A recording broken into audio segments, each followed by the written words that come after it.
soo dhawaad saaxiibayaal muuqaalkan maanta wuxuu ku saabsan yahay sidee loo doortaa exchange wanaagsan oo ammaan ah oo amni ah oo aad maaragtay lacagtaada gashan karto ku aamini karto sidee loo doortaa horta waxyaabo badan baa la eegaa hadda halkan waxaa ku jira website loo yaqaano Gecko marka waa website ugu weyn ee cryptocurrency maaragtay laga eega ama lagala soo dhaqaaqooga marka wuxuu noo sheegayaa top crypto exchanges ranked by the trust score tobanka ama top waa kuwa ugu maaragtay ugu caansan cryptocurrency ama ugu waaweyn iyadoo lagu rank gareeyay ama iyadoo oo lagu saami gareeyay trust score yani dhibcaha aaminaada sida loo aaminayo macnaha marka hadda kaalinta koowaad waxaa ku jira Binance ayaa ku jira Binance-ga trust score-kiisu muxuu yahay waa tobankiiba toban macnaha boqolkiiba boqol weeye marka volume-ka 24 hour-ka maxay waa 8 milyan weeye bishii waxa soo booqda 28.8 milyan baa soo booqda marka Binance-ga ayaa ah midka ugu weyn maaragtay exchange-yada dunida ka shaqeeya walow aan Mareykanka ka shaqeynin oo mataqaanaa shuruudaha iyo waxyaabaha la soo hordhigay aan mataqaanaa wada buuxin saawadeed uu jiro wax mid kale loo yaqaano Binance US ayaa loo yaqaan mid kale marka taas bedelkeeda waxa la sameeyay mid kale loo yaqaan yani Binance US si maaragtay arintaas loo qabto marka kan labaad waxa ku jira Bybit baa ku jira oo isagana tobankiiba toban ah oo halka macnaheedu la mid tahay boqolkiiba boqol way marka hoos baan u dhacaynaa waxaan eegaynaa marka kuwa kale yunta koosi hadda Kraken isagana soo kale waa tobankiiba toban Binance US waa kaas Binance US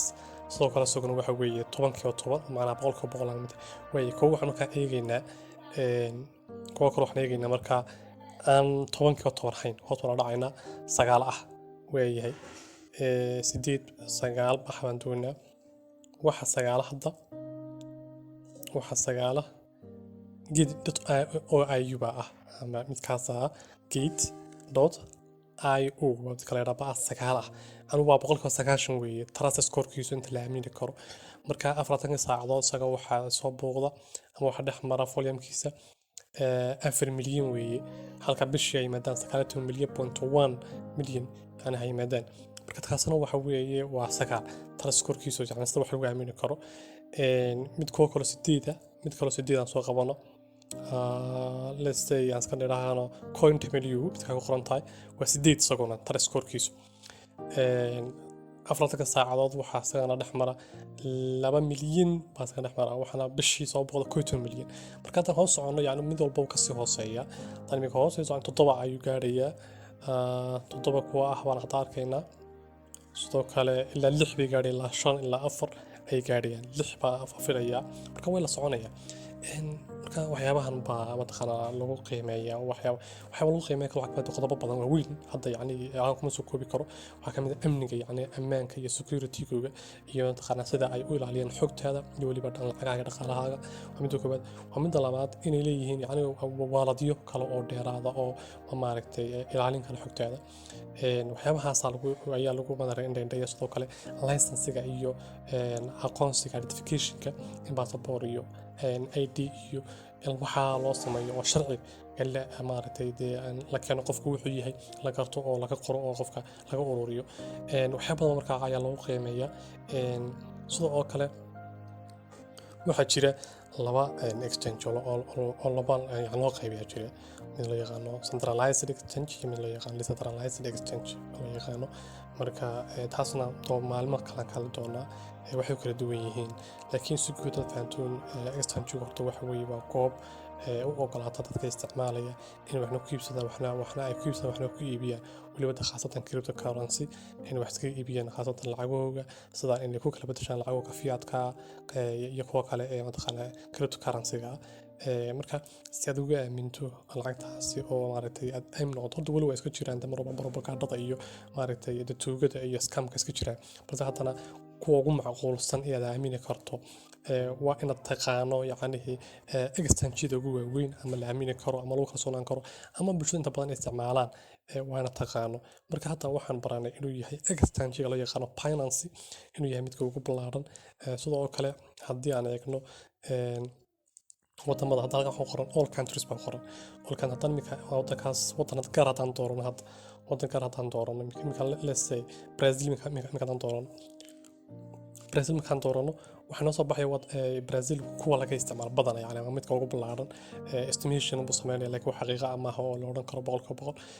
wax noo sameyn laakiin estimation buu noo sameynaya marka waxaan eegaynaa Brazil yani exchange-ga ugu ballaaran laga isticmaalo sida hadda Mareykan Binance-ga caadiga lagama isticmaalo ee dunida laga isticmaalo dhamaantood isaga waxa ugu caansan midka la yiraahdo Coinbase midka la yiraahdo ayaa ugu caansan way Brazil hadda markaan eegno waxaa ku qoran kaalintkooda waxaa ku qoran Foxbit baa ku qoran oo isku tarta skorkiisu yahay 7 boqolkiiba 7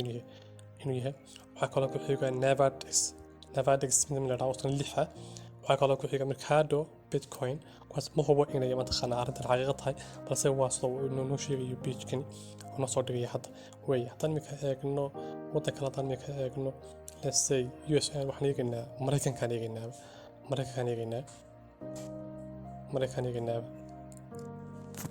way saaxiibayaal markaynu eegno Mareykanka waxaa kaalintkooda ku jira Coinbase exchange baa ku jira Coinbase oo 10 skorkiisu yahay ama target skorkiisu yahay volume-kiisu 24 hour waxa weeye 4 milyan weeye dadka markaa sagaalkiisa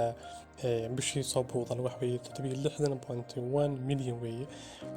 waxaa qoran United States baa qoran kaalada laanta waxaa ku jira Kraken baa ku jira saddexaad waxaa ku jira Binance US waa kii aan kii sheegay Binance US uu ka duwan yahay Binance-ga caadiga maaragtay uu ka duwan yahay marka waa saas weeye haddaan Soomaaliyan raadiyay kuma jirta laakiin liistada wadamada halkan ku qoran kuma jirta Soomaaliya macnaha wadamadan waxaan ku qoran esto dhan kuma jirto esto waxaas waa koobin wadamadan dhamaantood wadamadii oo dhan maaha waa koobin marka Soomaaliya waa ka waayay marka midkan waa mid waa waxyaabaha yani ugu eegi karo midka aad doonaysa inaad aaminto inaad maaragtay aad ogaato target skorkiisa inta lagu kalsoonaan karo inaad ogaato